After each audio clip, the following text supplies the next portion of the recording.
Good afternoon, YouTube. Welcome to another episode of Live with Brian.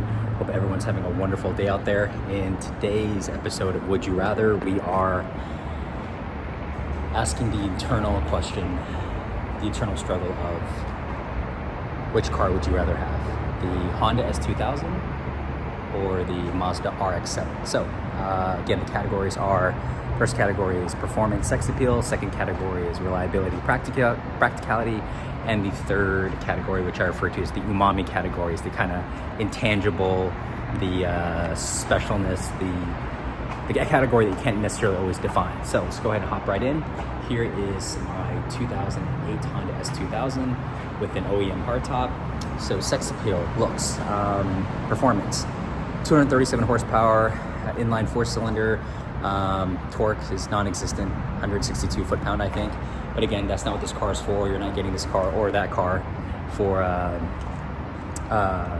racing or drag racing or anything like that. You're not really, well, I guess you could, you can track this car for sure, but you're not winning any races. But in terms of looks, the iconic long hood, obviously the OEM hardtop kind of changes the side profile of the S2000, which comes standard with the soft top, which I don't like as much as the hardtop. But I think it's a very nice looking car. I think looks-wise, it takes a little bit more getting used to. It's a little bit more kind of subjective. Some people really like the look of it. Some people don't. I know when this first came out during my childhood, teenage years, I wasn't too crazy about the hood, wasn't too crazy about the proportions. But especially, I think with the hard top, it looks very clean, especially from the side. And it's definitely grown on me. I think it's a very nice looking car. Is it a beautiful car, especially in terms of being compared to the RX-7? I don't think so. But again, a nice looking car. Performance, again, it's not completely pedestrian, but nothing really to write home about. Now, about the RX-7, of course, this I think is universally regarded as one of the most beautiful cars ever made, JDM or otherwise. Just in terms of the line, the classic lines, the curves, very elegant, very simple, no sharp lines, no crazy angles or weird angles or spoilers or hood vents or stuff's just kind of jutting out. Just very simple, very classy, flowing lines. Definitely one of the most beautiful cars I own, if not the most beautiful car. And performance-wise, twin turbo, rotary, Wankel, Dorito engine, 255 horsepower, 0 to 60, I think in 4.9 seconds, something like that. Again, not pedestrian, but not going to be winning any races in this car. But sex appeal, I think you kind of have to give it to the RX-7. In terms of looks, it's just very, very iconic. I don't really think you can think of any enthusiasts or non-enthusiasts who would call the RX-7 an ugly car or anything less than if not just a beautiful car, a very nice looking car. So I definitely think it takes it in that category. In terms of performance, this is 2,800 pounds, super light. Very nimble. Again, it's basically your classic Japanese sports car. If you could design a Japanese sports car in the 90s, heck, even in the 2000s, quite honestly, this would be the model. And I think it pretty much remains so. Of course, the rotary engine leaves much to be desired, including mine, which didn't blow up, but I had to get a new one after like 5 minutes of ownership. But in terms of the first category, sex appeal, performance, I would have to give the slight edge to the RX-7 over the S2000. On to the second category, practicality, usability, reliability. So this is a Honda, obviously, so it's gonna run basically forever. But just to kind of do a quick interior here.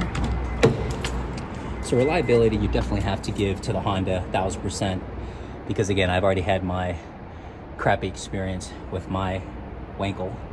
The cabin in here is okay. In terms of reliability, obviously you cannot fault a Honda really for anything.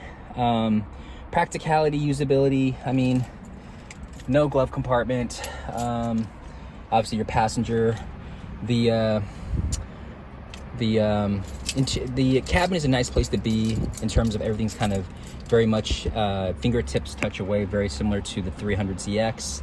Not so much slanted heavily towards you like the RX-7 or the Supra, but slightly so.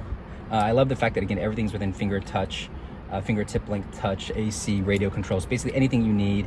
Obviously the stick shift, which I don't think is amazing, quite honestly, guys. I think it's okay. It's good, but it's not amazing. Gotta love that anti-theft mechanism there. But yeah, so in terms of reliability and practicality, you have a pretty usable-ish trunk, you know, fairly deep. You can get, you know, some stuff in.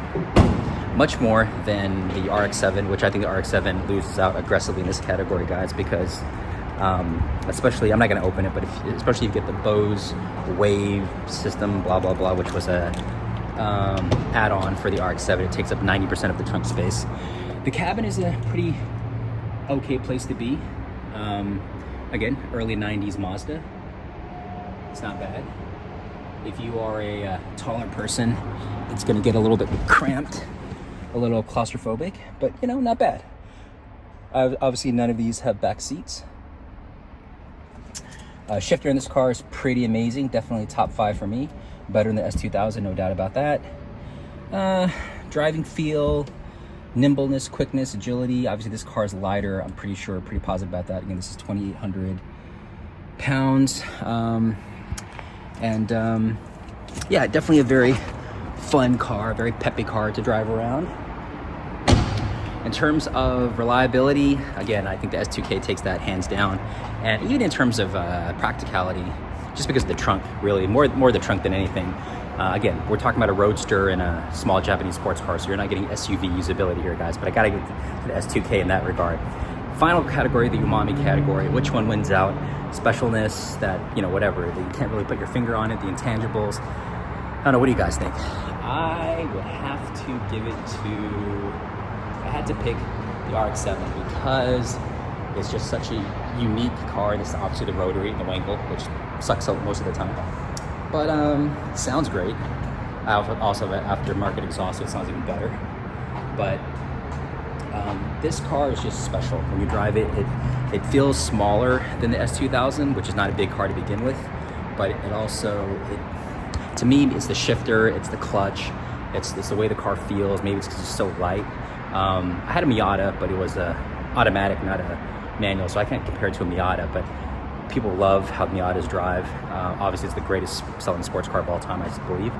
And this car, I think, is definitely, you know, it's a fantastic car to drive. The guys on, I think it's Throttle House. Obviously, I'm sure you guys know their YouTube channel if you're watching my channel. I love those guys, but they did a review on the RX-7. I was surprised they did not like the driving feel experience of the RX-7 as much.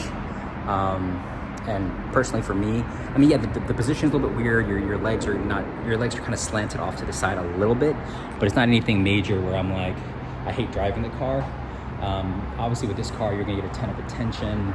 You're gonna get tons of thumbs up and people asking you about the car and whatnot. In terms of specialness, again, there's not that many unmolested cars, RX-7s, stock-ish, that are still running, that are not beat up to all heck. S2000s are more prevalent. You'll see them more. They're a bit more ubiquitous. Again, great car, no doubt. But in terms of specialness, in terms of that umami category, I'd probably have to give the thumbs up to the RX-8. The RX-7. Yes, I know the S2000, one of the greatest roadsters ever. Probably will never be done again. The man's Miata, if you will. But the RX-7, I mean, unless you put it next to a Supra, I think the RX-7 kind of wins out against all of its other brethren that came out during the same time. 3000 GT, 300ZX, SVX, which everyone always forgets about. GTR, I mean, of course, if I had an R34 GTR, that might be a difficult call for me, but I don't have to make that decision right now. So between these two cars, with that last umami category, 2-1, I'd have to give it to the RX-7. Let me know what you guys think. Which do you like better? Which would you rather have? If you think I'm totally way off, would love the feedback. And yeah, hope you guys enjoyed the video. Give it a thumbs up, comment below, like and subscribe. Please support the channel. Hope to catch you guys on the next video. Take care. Bye-bye.